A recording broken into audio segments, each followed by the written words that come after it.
Until a few years ago, it was very difficult for us to take care of our fitness and health and to track them. But since fitness trackers are available, it has become very easy to track our health, heart, and many other things. But have you ever thought about how these trackers do this and how accurate they are? So let's know how these things work because you are watching the Terrestrial Tech.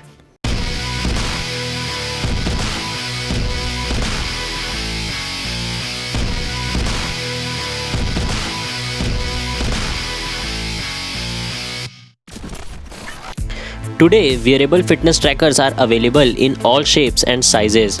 And all this is possible due to Bluetooth technology, with which you can keep track of things like exercises, heart rate, and daily steps through an app that connects your fitness bands to the smartphone.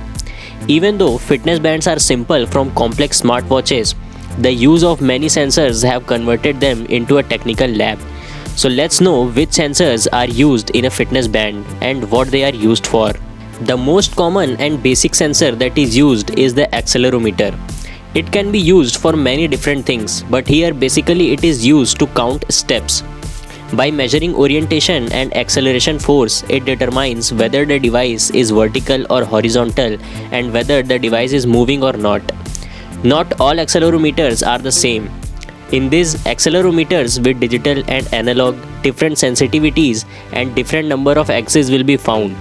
The most basic accelerometers are 2 axes, but 3 axis accelerometers can measure the position in all the 3 axes. Nowadays, advanced accelerometers are used to increase accuracy in the fitness bands. GPS is decades old technology, but its appearance in fitness bands is relatively new because the chips are becoming more efficient. Nobody wants a huge band on their wrist to accommodate a giant battery. GPS receivers receive high frequency and low power radio signals from satellites. The time it takes for the signal to reach your wrist from the satellite is translated into distance. Unlike simple step counting, GPS allows runners, walkers, and cyclists to easily map their exercise and analyze the terrain where they were exercising. The next sensor is the optical heart rate monitor, which performs the opposite function of the electrocardiography which the doctors use to monitor the heart. An optical heart rate monitor measures your heart rate using light. An LED shines through your skin and an optical sensor examines the light that bounced back. Since blood absorbs more light, fluctuations in light level can be translated into heart rate, and this process is called photoplethysmography. Although optical heart rate monitors are not very accurate right now. Next is galvanic skin response sensors. It measures the electrical connectivity of the skin. When any internal or external forces create any kind of arousal in the skin, then the skin turns into a good conductor of electricity. So whenever you start sweating due to exercise or for any other reasons, it monitors it off.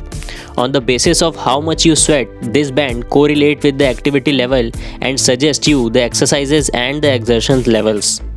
Apart from all this, a thermometer to measure your body temperature, ambient light sensors to monitor the surrounding light, and a UV sensor to protect you from harmful ultraviolet rays is also available in these fitness bands. These sensors may provide a fitness band with reams of data about your heart rate, body temperature, and even elevations, but it's not worth much without software to translate it into a useful advice.